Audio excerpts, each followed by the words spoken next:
allihopa ska ni vara i dagens pressmöte. Och eftersom vår huvudrollsinnehavare inte pratar svenska så kommer vi att övergå till engelska. My name is Sara Sandström Nilsson and I'm the Executive Director of Princess Estelle Foundation. And this foundation was initiated by the Crown Princess couple and the purpose is to promote cultural activities in Sweden.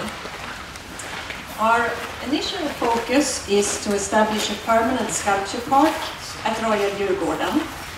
And ever since it was founded in 2019, the foundation has presented new artists every year in the Rosendal area. And this year's piece, Wind Sculpture in Bronze 1 by Yinka Shonibare CBE, is the third permanent work in the collection.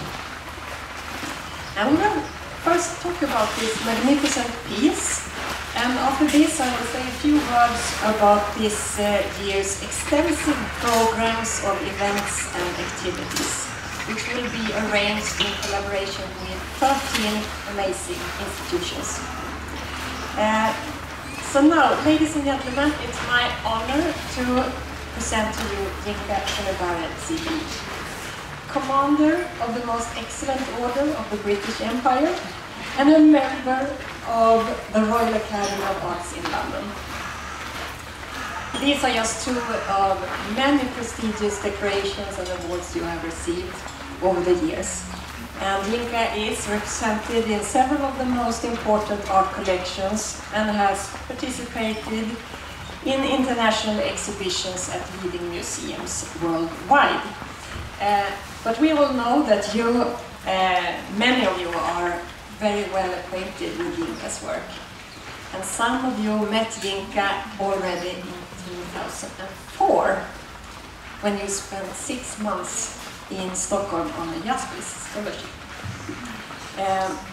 So Yinka, welcome back to Stockholm. Well, thank you for having me. Yeah, lots of things happened when you were in Stockholm last time. You did 3 large-scale projects for the Moderna Museet, and at the same time you were shortlisted for the Turner Prize. So would you please tell us a little bit about this period and how it feels to return to Stockholm a rainy day like this after these years? Yeah, the last time I was here was in 2004, and it was actually very good to. It was a very good experience for me because I decided not to bring anyone I was working with in London with me. And then I was inspired to make my first film work here. And I worked also with Swedish television. And then I worked with dancers and actors and choreographers, and I created Mbalo Mascara, the mask ball. And I was inspired by the story of Gustav III. But when I first came here, I was working with Moderna Museet, and I realized that there was a museum behind Moderna Museet, which was where the Vasa is placed. And I was so fascinated by the fact that in Sweden, like there's this monument to failure, you know, which I thought was just so fantastic. It's kind of very British in a way as well, to have this, to celebrate failure in this way. You know, so I had some kind of understanding of this, and then in the process of visiting the museum. And of course, I discovered along the way somewhere the story of Gustav III. And but after making the Versailles ship in a bottle, which was displayed at Moderna Museet, and then I also did an installation, warm wall and cool wall. So at the entrance, you saw this wall installation at Moderna Museet. But the thing that really fascinated me the most was to actually visit the theater of the mother of Gustav the film, where I actually shot the film. And then the Vasa in the bottle created a whole new journey for me, because while I was here, I was nominated for the Turner Prize. Because actually at that time I loved being here so much. I actually wanted to stay here for much longer. And then I got a phone call from Nick Sirota from the Tate. And he said, you have to come back. You've been nominated for the Turner. And then, but then I had such a beautiful studio with the Yaskis that when I got back to London, I had to get myself a really nice studio because I could not go back to the studio I had before that. And so Yaskis was a really good project, good residency for me. And actually, I mean, I'll talk about that much later, but being here inspired many things. It also inspired me to actually support my own residency for artists in Nigeria, which I've actually already built a residency space for artists in Nigeria, and then also a 54-acre farm where artists can spend time too, where we're practicing sustainable agriculture. But then, so basically the point I'm making is just being here for a short time, it created many life-changing things for me, actually. And then the ship in a bottle I did in Trafalgar Square, which is called Nelson's Ship in a Bottle. It's still one of the most popular sculptures in Trafalgar Square. And that sculpture is now outside the National Maritime Museum in Greenwich. So, this is just to explain to you that you can sow a small seed, like somebody supported my residency to come here, but actually created incredible, many, I was inspired to do many incredible things. So and then that Vasa in the bottle also made me start to look at sales of ships as well. And also it made me to start thinking about migration and the movement of people in the world. And then it also made me consider actually what does sculpture mean, and what, there's the tradition of sculpture, the history of sculpture, but what does an artist have to say in this tradition? Can I bring something new? And then I started to ask many questions as well. What about if I didn't make any sculpture at all? And what about if I decided to actually make wind the subject of sculpture? So is it possible to actually make nothing? Can I actually make nothing? So these shapes that you see, that's my attempt to actually sculpt the invisible. So it's an attempt to actually make something that's not there, but by giving you something that's there. I don't know if that makes any sense. So there's the intangible, and then there's the abstract, but then there's also one of the elements, of course, which is wind. And then there's the impact of the elements on people and the movement of people. And then, of course, there are the trade routes, migration, slavery, colonialism, empire. So those are the undertones, of course. And then there's the fabric itself. And the fabric is Indonesian-inspired fabric produced by the Dutch and then sold in West Africa, and then subsequently used in Africa as symbols of African identity. But then then you have a piece of work which is about the relationship between Africa, Asia, and Europe. And so, but then I'm also excited by the fact that you can actually look at the history of sculpture and the history of bronze. But then the bronze sculpture is usually, it's essentially a Eurocentric material in that sense. But then I'm working in the tradition of bronze sculpture, but then turning that on its head, looking at the possibility. What can we do with it? Can we make something that is not about sort of heroic male figures who are kind of, soldiers or so can we move away from the kind of patriarchal image of bronze sculpture and then, challenge that and actually do something which is much more exciting with it. So that's kind of where that. That was a good answer, wasn't it? Fantastic. And now you have made this fantastic piece for the Princess Estelle Cultural Foundation, the third piece in the sculpture art. And I must say that this site is also very special because it has a history. It was some 200 years ago when the first Bernadotte king bought the Rosendal area. He demolished the fences and transformed this private property to an area open for everybody to enjoy. And today there are about 15 million people annually visiting the Royal Djurgården. And what would you say is the biggest difference or challenge when you do public works at a site like this compared to doing sculptures for a museum or a gallery? Well, I mean, I don't sort of, it's not really about, I think the biggest challenge really when you do public sculpture is that you have a, different audiences.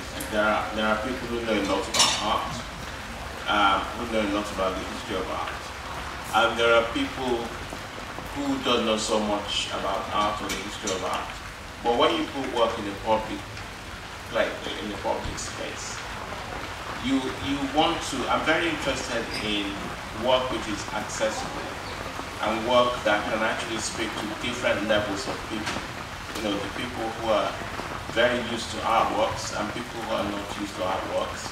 And so it's about getting a balance between your finding a way to express your ideas in a way which is actually accessible to most people. So if they don't understand the work on the conceptual level, they might then be able to engage with the work on a formal level.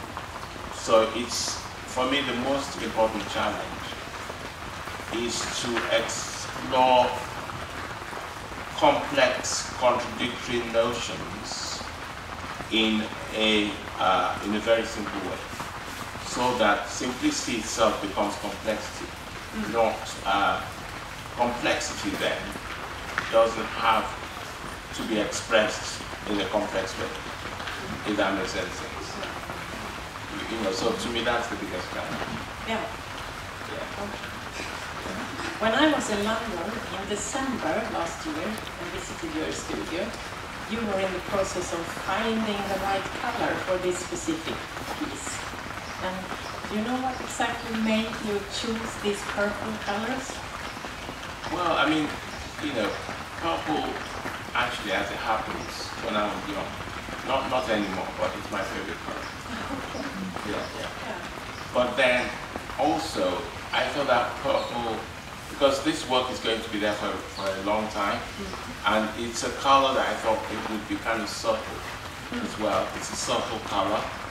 It doesn't shout so much. I mean, it's there, and of course, Prince liked purple. So, what's there not to like about it? But no, but then also happens to be a royal color. But generally, it's just really instinct. It's just what I felt that could work for a long time and could be here without being out of fashion. Yeah. It seems like an eternal color. Yeah, I agree. And you also did a selection of fabrics for a very special dance production which will be performed at the Moderna Museet tomorrow. It's a newly composed work called Captured Moments by the choreographers Joakim Stevenson. And he was inspired by this sculpture, the wind sculpture in bronze 1. And this will also result in a film which will be recorded at another Palace Theatre at Drottningholm. And what do you think of these people's interpretation, or should we call it homage to your work? Well, I mean, I made a film called Ordeal and Odette, and where a black ballerina is dancing opposite a white ballerina, but they mirror each other perfectly. And that's that work really is about harmony and disharmony at the same time, and it's it's an expression of the global relationship between Africa and Europe, and then the historical tension between black and white, and so I think that's what inspired the choreographer to actually try to make something which is kind of speaking about those kinds of tensions. And so, I've not actually seen the finished piece yet, but I've spoken to the choreographer while he was making it. So I'm looking forward to seeing the end result. But it's really taken an inspiration from Ordeal and Odette, and that's where he started. No, I think we all can look forward to this performance tomorrow. I can tell you that I was at the Moderna Museet yesterday until 9 o'clock in the evening, watching the rehearsals, and it looks magnificent. So there are still tickets available, so if you don't have one, please buy one, because this is a very nice performance. There will also be a longer conversation at the Moderna Museet with Yinka and Lena Essling, curator of the Moderna Museet, and myself. So that's 4:30 tomorrow. Well, I think we'll leave it like that, Yinka, because now I would like to say a few words about this extensive program for 2022. It's kind of amazing because the foundation is liaising with 13 amazing institutions. And during an activity period from the 2nd of June till the 25th of September, we and our partners will offer a large number of activities. First of all, there will be guided tours in the sculpture park, daily at 1 o'clock, every day, free of charge. And everyone who joins will also receive this year's catalog. And we have also produced audio guides, and this Swedish Voice of the Year belongs to actor Damis Bustas.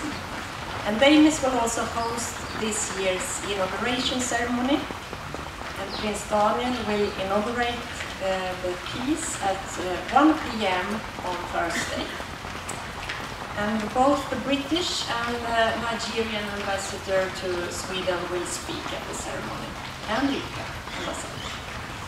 And there will be a chamber choir called Jon Erik Chamber Choir, who will perform music composed by Jonas Bolin, and this music has also been specifically composed to Yinka's new sculpture. But there are also 3 parallel Shonibare exhibitions on display during our activity period.